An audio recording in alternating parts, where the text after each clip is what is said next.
పహల్గాంలో రక్తం పారించిన ఉగ్రమూకలకు భారత్ ధీటైన ఊహించని జవాబిచ్చింది.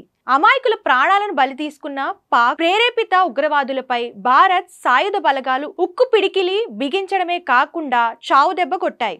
ఈ క్రమంలోనే ఉగ్రవాదుల స్థావరాలపై ఇండియన్ ఆర్మీ ఆపరేషన్ సింధూర్ పేరుతో మెరుపు దాడులు చేసింది.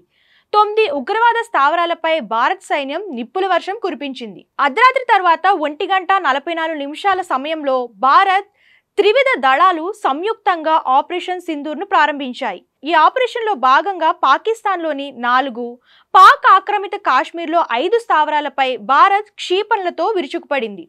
సరిహద్దుకు సుమారు 100 కిలోమీటర్లలోపున్న స్థావరాలను టార్గెట్ చేసింది. అంతర్జాతీయ సరిహద్దుకు 100 కిలోమీటర్ల దూరంలో ఉన్న బహవల్పూర్లోని జైషే మహమ్మద్ ఆఫీస్తో పాటు మురిడ్కే సాంబా ఎదురుగా సరిహద్దుకు 30 కిలోమీటర్ల దూరంలో ఉన్న లష్కరే క్యాంప్ మరియు కోట్లీ ముజఫరాబాద్ ప్రాంతాల్లో ఉన్న స్థావరాలను లక్ష్యంగా చేసుకుని విధ్వంసం సృష్టించింది.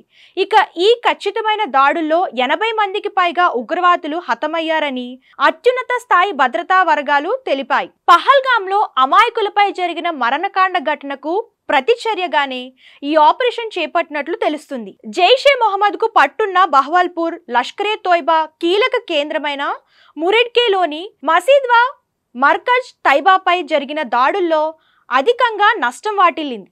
ఈ 2 ప్రాంతాల్లోనే సుమారు 25 నుంచి 30 మంది చొప్పున ఉగ్రవాదులు హతమైనట్లు అంచనా. మొత్తం 80 మంది పైగా ఉగ్రవాదులు హతమై ఉంటారని తెలుస్తుంది.